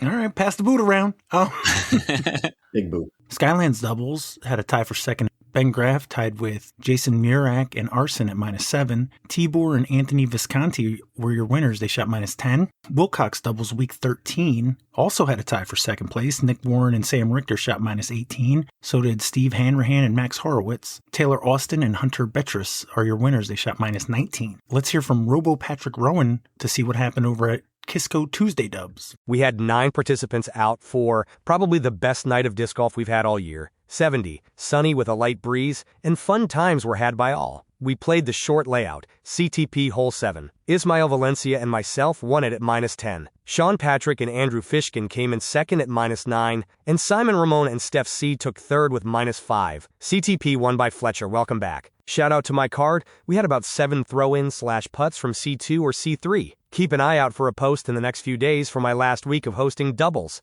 Stony Kill Random Dubs, week 14. Alex and Randy both played. Who wants to go first? I've been pitting Randy against somebody all night as far as who's speaking first, but I was going to push him to go first anyways. Yeah. I'll go. Randy, who'd you play with? I played with Mindy, which I was excited about. I think I've played doubles with her at least once in the Stony Killers. But yeah, we played great together. She made a ton of great putts. Yeah, I think we only had one goof hole where I think we took a double bogey going OB on 18. And yeah, it was a blast. Did you get cookies? Oh my God. She made like sugar cookie bars. Like it was cooked as a pan and then like cut up like similar, I guess, like a brownie style, but it was sugar cookies. They were very good. Awesome. And I thought you had 18 in your pocket, man. Dude, that hole's so easy unless I'm playing doubles, apparently. I don't know. Well, you guys tied for second. I'll leave who you tied with as a mystery. How was your round, Alex, and who'd you play with? Picked up Tin Martino as my partner. After parring hole 3, we went on a pretty good round of birdies. Kind of kept it up and got some really good ones on the back nine as well to put us 13 down, which was good enough to win it overall. Yeah, you guys win it at 13. Sam Richter and Stephen Mallon Jr. and Gene Gierke and Chris Myers tied with Randy and Mindy at minus 12. Do you know who hit the ace, Gene or Chris on, is that 7? I believe it was Gene. It was, yep. 7. Okay. Yeah, that's a solid ace. Yeah, for sure. Awesome. Shen Creek Dubs week 14. Joe, how'd that go? It was a good night. I got paired up with Levi. We've talked about him in previous episodes, and he can throw. So he and I are friends. He's actually going down to Austin with me for the DGT championship down there. I basically said to him before we started, I said, I just need you to throw far drives and I'll do the short game. He said, all right, cool. So he would throw off the tee box and I would throw second and then I would putt first. And it was just, we were on. We started on hole 7 and just basically hit all the birdies we could possibly hit. Hole 5, we didn't. That's a pretty good rip to get it in position for a birdie. So a par is pretty good on that hole. And then hole 10 and 12. 12 is also another one where you have to really get it a great drive, which we actually were about 45 feet out. We weren't too far out on hole 12. We both just missed the putt, so we parred it. Hole 15 of Shen is basically just a driving range. It's wide open. His drive went straight down the middle and to the big pine tree that is probably 500 feet. And we lined up for eagle, and I hit chains left and kicked out, and he landed on top of the basket. So we were so close to getting an eagle on that hole as well. So it could have been one stroke better than it was, but the rip that he threw on that hole was far. It was pretty impressive. That's the farthest throw I've seen on that hole. So, and he hasn't been playing that long, probably 3 years, and he just keeps getting better. So it's cool to see. I'm glad he's on our Lemonheads team. So we missed birdieing 3 holes and set the course doubles record at minus 15. Heck yeah. And looks like tied for second at minus 12. Azariah Cartret and Peter Cornish tied with Justin Mettis and Jack Fruchter. Nice. Do you know what the previous course record was for dubs? It was minus 14, and it's been minus 14 for a couple, or at least a year and a half. And Levi has hit minus 14 a couple times, as well as a couple other players. There's like 5 doubles teams that have hit minus 14. Nice. Corey, DisCap Pro League. Where'd you guys play? Week 8. Yeah. So I was running this one since Justin was up in Vermont. Played at J-Park. Decided to play the J West layout. Kind of keep it simple, and said there's like that many rated rounds. Is it 17 or 18B? 19B. 19B. Oh, man, I still got it wrong. Okay. It was about 5:15, and like no one had shown up yet. And I thought like, oh, okay, might just go home. And then Caitlin Clay showed up to play, and Justin Park. The 3 of us played on a single card, which was nice. It was, tired of these 5-sums. We kind of ran into a weird thing where I think because Caitlin Clay had already played an FPO, didn't know how to put her into MPO. She said that she would, and without Justin there, I didn't know what admin tools were needed. So she just played FPO. Me and Justin Park played MPO. I was kind of starting off with a heater of a round. I was 6 down through like the first 10 holes, bogey free, birdied hole 18, had a couple of big jump putts. Justin Park had some good putts in there too and was also under par. Caitlin Clay was keeping it clean. She had a few birdies to the front 9. We get to like the final 4 holes and I double bogey hole 32 like an idiot, and I think I missed a short putt at the end. I bogey hole 33 after putting it in 7's fairway, and Caitlin had birdied hole 33, so now it's kind of like we're kind of joking, she's basically I think 1 or 2 strokes behind me, and we basically finished on hole 35, and with that tree being there, I really think that's going to be one of the easier holes on the south or west layout, which has historically been one of the harder ones, at least harder ones to birdie. We all had birdie looks at it, and I had the shortest one at like 25 feet. They both hit their putts, and I duffed mine. But it was a good night. It was a bit windy, but... And you beat Caitlin Clay by 1 stroke? Beat Caitlin Clay by 1 stroke, yep. Heck yeah. She almost got me. All right. Hey, RoboJack Bradley, how did deadbeat doubles go? 5 Souls shot a yellow front/blue back. John O'Brien and George Chapman took it down -6. Bankrolls. Port Jervis Spring-Summer League Week 6. Robert Storms came in 3rd place, Gary F. in 2nd, and Tyler Ferrati is your winner. He shot -8. Hey, Robo Kevin Kroenke, what about Disc Beat Club? 'Twas a bit of an odd day yesterday. Winds were swirling, and we all thought, man, putting today is going to be rugged, and drives aren't going to be great either. And yet par, or darn close to it, was the special of the day, either raw or adjusted. 9 players fielded. Next week ends the semester, and in 2 weeks, we start Summer Z Cool. All teachers, please report to the disc golf course. That's interesting, but you didn't give any scores. Looks like Lenny Rabune came in 3rd place, got 7 points. Kevin Kroenke in 2nd with 8 points. And Mark Ungerman is your winner with 9 points. Top 5 for the season. Sparky Spalding in 5th place at 53.5 points. Jim Burns in 4th at 63.5. Greg Kurtz in 3rd place at 71.5 points. Mark Stryker is in 2nd place at 78 points. And your leader, just a 1.5 ahead with 79.5, we got Kevin Kroenke. It looks like the season's ending soon, so pretty tight at the top there. Women's League at Prospect Park, there was a tie for 2nd place. Caitlin Clay and Alexis White shot even. Kat Bemis is your winner. She shot -4. CPS Thursday Dubs Week 10. Joe, I think you've played more disc golf this last week than I have in 2026. How'd it go? I had the day off because I was supposed to go to Bro. So when I signed up for the Flex at CPS on Friday, I remembered that they did the doubles league there on Thursday. So ventured up that way. There was an error in the whole system, and we couldn't keep score after 11 holes. So I think I tied 2nd, I believe.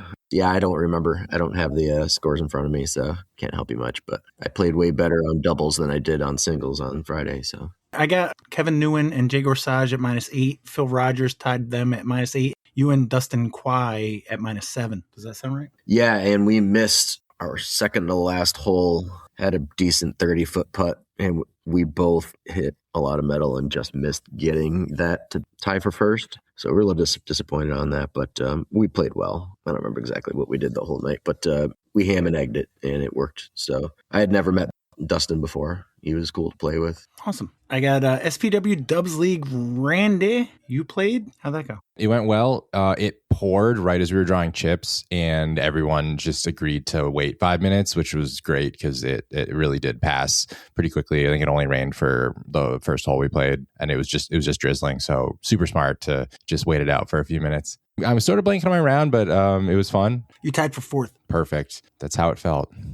You and David Chaikin tied for 4th, -6. You tied with Pat with 2 T's, Jeffries and Brandon Klein. Lenny Rabune and Josh Lee came in 3rd at -7. Denny Daly and Nicholas Alcatraz Atcats in 2nd at -9. And Jay Frey and David Day, the rhyming team, won it at -10. I forgot. Lenny couldn't miss a putt when he even tried. The grass was still wet and stuff on his second putt, and his back foot slipped out on a 40-footer, and he lost his balance, and it still went in. It was insane. Heck yeah. He's a wizard. He is. Cranmore Dubs League, Logan Akins and Jacob Bethel came in 3rd place shooting -6. There was a tie for 1st place. Cody Canine and Joseph Posoni -7, and Jace Carter and Eric Morera were your winners. They also shot -7, but won in some sort of playoff. Saturday, we had Wedge PDGA League Week 6, Elijah Morgan won the MPO division. Eric Bowers came in third in MA1, shooting a -4. Charlie Hurd at -7 for second place. And Adam Gutman is your winner, shooting -8. On Sunday, Sassafras Sundays solos at Dove Creek Handicap League. Corey Berg came in third place with a handicap -2. Damian Weber in second at -4. And Terry Hudson, your winner, with a handicap -8. Long Island Sunday doubles, Stan D and Josh Winkler shot a -15 for third place. Jared Clasper and Jonathan Barnes came in second at -16. And Josh McDonald and John Vasquez are your winners. They shot -17. Evan, Prospect Park Dubs, how'd that go?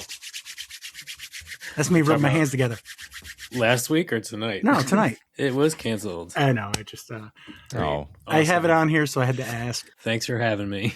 You also said your Summer Battle Royale match was canceled. Anybody have an update, either a match or a scheduled match? Like, Evan, have you rescheduled your match or no, not yet? Next Monday. Okay. I actually have mine scheduled with Greg Kurtz, potentially on Friday at J-Park. Anybody else? Alden and I are going to play at J-Park next Thursday. We're going to play West. Ooh, 19B. Yep. Third time's a charm. I finally got it. I did harass Ryan Nelson, and I don't know if he meant maybe this Sunday might be going to Wilcox.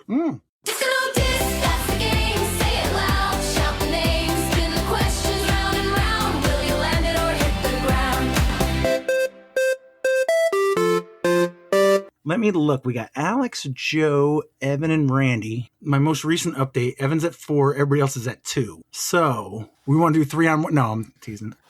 What about for Father's Day? Wait, do either of you guys have kids?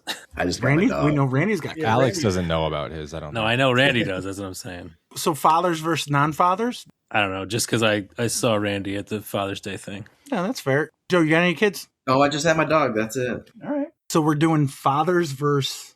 see, non-fathers sounds rough, but it's not. Dog owner? Do you have a dog, Alex? I have cats. Dads and grads. Damn it. Dads and grads. I don't know. It's late. I have no idea. I get you. We'll go with Alex and Joe. We got 3 categories for disc or no disc. What categories? You like category 1, category 2, or category 3? You got a preference? I'm thinking an odd number, so 1 or 3. You can pick one of the 2. I was kind of feeling 1, so let's go there. All right. All right. Category 1 will be Team Aloe. I like it. Aloe. Jalex was already taken, wasn't it? Yeah.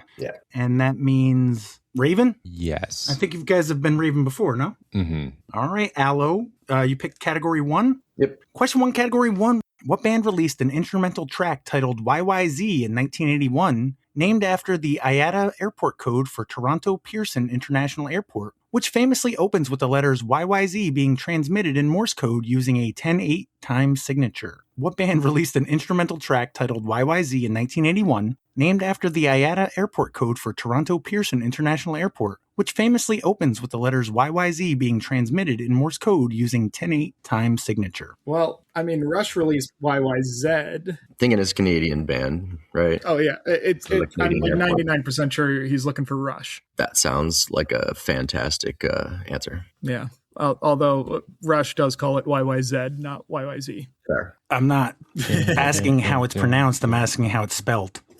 Fair. Yeah, let's go. I'm very confident going Rush. Yep. You guys agree? Yeah. Is the Rush a disc? Is the Rush a disc? I don't like it. I don't want to rush my throw. Yeah. It just seems poor. It could be like what a rush, like what an exciting thing. I don't like it, and I'm happy going no, but I wouldn't be wildly surprised if it was a yes. Okay. Yeah. I'd be surprised if it was a yes. So, want to say no? Let's go no. All right. You guys agree? Yeah. Momentum Discs AB, September 16th, 2024. Raven, would you like category 1, category 2, or category 3? Any preference? How about 2? Love it. All right, question 1, category 2. While a group of whales is called a pod and a group of rhinos is a crash, what word is used to describe a large group of fish swimming together in a synchronized fashion? While a group of whales is called a pod and a group of rhinos is called a crash, what word is used to describe a large group of fish swimming together in a synchronized fashion? It's school, right? A school of fish. Yep. 3 Strange Days. Anybody? No? Is the school a disc? Feels weird, but... It does feel weird. Okay, let's go no. All right, we're going no. School, SKOOL, Go To Disc Golf, January 16th, 2023. Shucks. And we are tied. But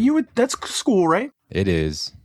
Yeah, definitely. Aloe, which you guys like, category 1 or category 2? Category 3 will be saved for a later date. Between Canadian bands and collective nouns for animals, I would prefer collective nouns for animals. But I think I may be assuming the categories off of not enough information. Yeah, one sample size is a little rough. Yeah. Let's stick with one. Let's see where it goes. Sounds good to me. All right, question 2, category 1. What Stephen King novel set in and beneath the city of Derry, Maine uses the word float in the text 117 times? What Stephen King novel set in and beneath the city of Derry, Maine uses the word float in the text 117 times? Is this It?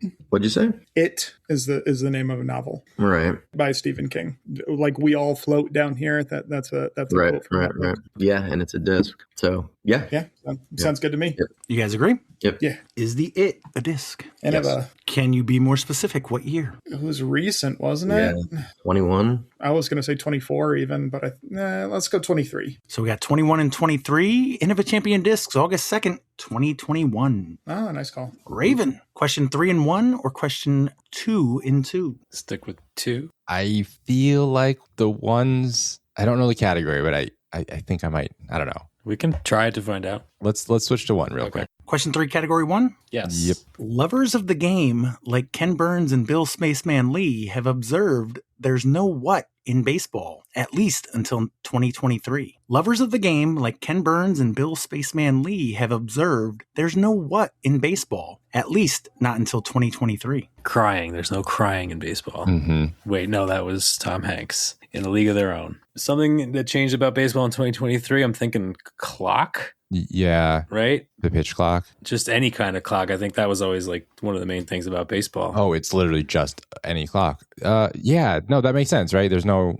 yeah. So just a clock. But now there is, I guess. So let's go with clock, yeah. Is the clock a disc? Probably in some foreign language, starting with a K or something. I think it's good. It's circular, usually. That's a good point. I don't know, man.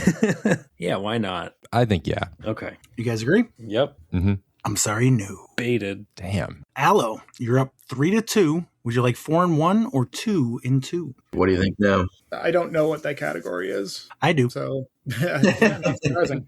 My thought is go to 2, but all right, I mean, yeah. All right, question 2, category 2. What word can be used to describe a breakfast muffin, a type of garden ivy, a style of leather saddle, and the most widely spoken Germanic language in the world today? What word can be used to describe a breakfast muffin, a type of garden ivy, a style of leather saddle, and the most widely spoken Germanic language in the world today? Breakfast muffin. Aren't all muffins breakfast muffins? What word can be used to describe a muffin, a type of garden ivy? I wouldn't stress it too much, Alex. Are we looking for English muffin? English saddle? I've never heard of an English saddle. English saddle is definitely a thing. Okay. And it's also a language. In language. Is it Germanic in origin? I think so. I don't know that for a fact, but I think so. I like it enough to say yes to that. So, and I don't know about the ivy, but it seems like it's reasonable enough. You're right. Let's go English. You guys agree? Yep. Is the English a disc? I don't want it to be. Does that count? Yeah, definitely. That was me last one. I think there's too many like foreign language things that make it like could theoretically have it as a disc. That I think we have to go yes, even though I don't want it to be. Yeah, I'll let you go with it because I was pretty adamant on the last one and was wrong. So I'm gonna let you answer this one because I should sit myself out after that. Let's go yes and hope. I'm sorry, no. Raven, 4 and 1 or 3 and 2? This feels pivotal. You could tie it, yeah. Just feels like one of those situations where one of these is going to be a layup and the other one's going to be a 6 in disguise. Yeah, sometimes it's like all 6 are kind of easy. Sometimes after 2 or 3, it's like boom, right in your face. And I have like inklings of guesses for both categories, but yeah, let's go back to 2. Okay. So 3 and 2? Yep. Question 3, category 2. What specific word completes the title of the 1979 disco hit by the Village People, which was later used in an official recruitment campaign banner? What specific word completes the title of the 1979 disco hit by the Village People, which was later used in an official recruitment campaign banner? Well, they had that song in the Navy. But he's looking for one word. Yep. What specific word completes the title? In the Navy. Navy. So Navy. I think so, because then it also makes sense in the recruitment aspect. I don't think we should overthink it. Okay, good. Thank you, because that's my go-to default setting. We're going Navy, Pat. Is the Navy a disc? There are nautical themed discs made by some company, yes. There are. Like, isn't there a company that's like their thing? I want to go no, though. I don't like it. Who makes the sail? Oh, DGA. That's unrelated. Oh, okay. You want to go no? Kinda. I'm fine with it. Let's do it. All right, we're going no. You guys agree? Yep. We are tied halfway through 4-4. Good job, Randy. Yay. Allo tied at 4, 4-1, or 4-2. What was the first answer in Group 1? Rush. That's right. All right. You got a preference? I knew the answers in Group 1. I knew one of the answers in Group 2. Yeah, I mean, I don't know what the category is for 1. I have an inkling of a guess for number 2, but it's probably not going to help me too much. So, yeah, happy to go number 1 if you're feeling like you got those answers more. All right, 1. Let's do it up. All right, question 4, category 1. When spoken aloud, what word would give Billy Batson the wisdom of Solomon and the speed of Mercury? When spoken aloud, what word would give Billy Batson the wisdom of Solomon and the speed of Mercury? That would be Shazam. Yep. You guys agree? Yep. Is the Shazam a disc? I don't know. It sounds like it should be. Yeah, it could be like a whammo disc or Like something. you yell it like almost like Batman, like it boom, pop, Shazam. I like it. So what do we have? Yeah. No. Let's go yes. Go yes, you think? Yeah. I mean, I like it. It's, again, 50-50. Yeah. It's like, I like it. I don't know if it is one, but I like it. I like it too. You guys agree? Yep. I'm sorry, no. Raven, you're down 1, 5-1, 4-2. I knew that answer, but I don't know the category. I do. So you're killing it tonight, Pat. I'm just feeling it. I'm sorry. Second place in picks, like you're on a roll, bud. Mm-hmm. What do you think, Randy? I don't know. Let's just do 2. Okay. All right, question 4, category 2. Denzel Washington won his very first Academy Award for Best Supporting Actor for his performance as Private Silas Tripp in what 1989 historical drama about the 54th Massachusetts Infantry Regiment? Denzel Washington won his very first Academy Award Best Supporting Actor for his performance as Private Silas Tripp in what 1989 historical drama about the 54th Massachusetts Infantry Regiment? Sounds like that pivotal one you were talking about earlier. Mm-hmm. This might be it. I don't know. All right. So this has to be like a Civil War movie? Ooh, yep, that makes sense. I can kind of picture it now, maybe. I don't remember Gettysburg. Like, I remember Gettysburg being a good movie. I don't think it's that. No. God, I keep thinking of the same 2 words and neither one's right. All right. Think of the category. I'm waiting for Randy to be like, I know the cinematographer. Yeah, I know the screenwriter. I know the director, but that's all I know. I'm sorry. No, I am actually blanking on this movie. Like, I can maybe picture it, but I can't think of anything else. English is not like a grouping of things. At least like school and Navy are like groups. Yeah, other than language, English, it's like body English or body Navy. Nope. Navy blue, Navy beans. Oh, they're all beans. No. School beans. I don't know. I'm sorry. I don't know. I can't think of it. Maybe when I hear it, but oh my God. I can't believe we don't have the an answer first to this. word I had was Stripes, but that's a different movie. Isn't Stripes a parody movie or am I It's crazy? a comedy, yeah. It's just stuck in my head. I don't know. I don't have even a good guess. Sorry. Oh, is it? No, I don't know. Just say it. No. I guess we're going Gettysburg. Okay, good. You guys agree? Yeah. Yep. Allo. Denzel Washington won his very first Academy Award Best Supporting Actor for his performance as Private Silas Tripp in what 1989 historical drama about the 54th Massachusetts Infantry Regiment? It's Glory. And it's also got Morgan Freeman and Matthew Broderick in it. Amazing movie. I thought it was Remember the Titans. No. No, I'm happy with Glory. You guys agree? Yep. Yeah. Is the Glory a disc? I'm like 90% sure it's a Latitude 64 disc. Well, one of them's got to be a disc. I feel like we keep getting no's when we answer these. So I might be thinking of like Grace or something like that, but I think Glory is right. Glory sounds all right. I always like that as a disc name. You guys agree? Yeah. Going with yes. Latitude 64, what year, Alex? Oof. 2018. Joe? 2020?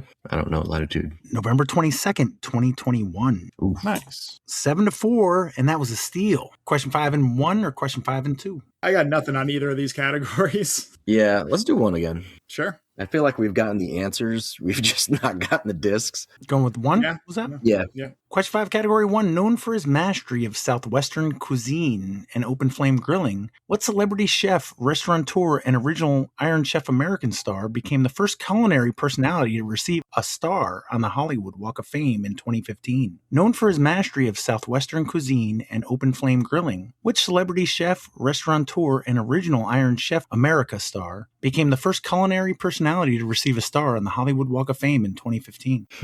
Like the first name that's coming to my mind is Bobby Flay. Yeah, that's a pretty good answer. Honestly, that's the only Iron Chef I can think of at the moment. So yeah, that's a good point as well. Yeah, I was just trying to think of some other chefs, and none of them are really filling the gaps of what Pat said. So, all right. Yeah, Bobby Flay. That sounds good. You guys agree? Let's do it. I'm sorry, we were looking for Boyardee. No, is the Flay. What category was that? Sorry. 1. Thank you. Oh, is it like a different spelling, Filet? Yeah, I mean, his last name is Flay, I think. So, like, it's not like filet. I think it could be a disc. What is a flay in English? Like, it might not be English, I suppose, but like you can flay people with like a sword and stuff like that. So I'm thinking like West Side or something. I'm not thinking about a disc cutting through stuff though. It's a sharp sounding word, it makes me think that someone would go for it at some point. Like people are throwing machetes and stuff like that. Saws, samurai. All right. Going yes? Let's go yes. Yes. I'm sorry, no. God damn it, man. But so wrong. You're up 8-4. It's not out of the realm of possibility. I mean, there's a lot of Pierce and there's some crazy distance. Yeah. I feel like we're picking terrible tonight on I think we've gotten half. You're still up 8-4. So Raven, theoretically, you're still in it. You just gotta sweep the board. Question 6 and 1 or question 5 and 2? All right, so I at least figured out what 2 is if we want to stick with that. Yeah, let's do it. All right, question 5, category 2. Written around 375 BC, what foundational Socratic dialogue by Plato features a discussion on the definition of justice, the order of the ideal city-state, and the famous allegory of the cave? Written around 375 BC, what foundational Socratic dialogue by Plato features a discussion on the definition of justice, the order of the ideal city-state, and the famous allegory of the cave? No, that's the Republic, right? I'll go with it for sure. Does it fit your category? It does. You guys agree? Yes. Mm-hmm. Is the Republic a disc? It's pretty abstract. Yeah. Feels weird. Yeah, I don't like it. I don't want it to be a disc. Me neither. Let's go no. You guys agree? Yeah. Yep. You are correct. Yeah. So it's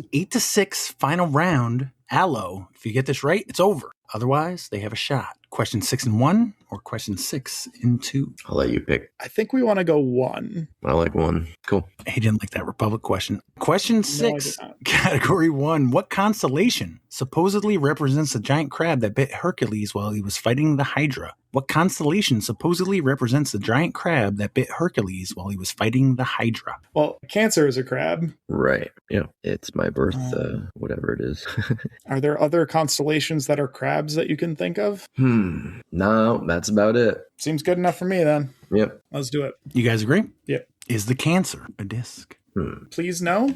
Yeah, that's true. But do they have discs that have constellations on them, or? There could be discs with constellations on them. I'm pretty confident there are discs with that. Yeah, I think that's where my brain went to it. And so I'm going to say yes on it. A while back, we had astrological signs as a category, like ages ago. Yeah, I remember that one. That's probably where I got it from. Yeah. So I think I'm happy going yes. Yeah, we don't need to stress about this one. We're up by 3 now. You guys agree? Yep. XCOM discs, November 6th, 2023. Round 1, Rush, It, Clock, Shazam, Bobby Flay, and Cancer. What do we got? I don't know. Yeah, I don't know either. Things you can beat. You can beat the Rush. You can beat It. You can beat the Clock. You can beat Shazam, game show with Jamie Foxx. Beat Bobby Flay and beat Cancer. Yeah. Wow. Yeah.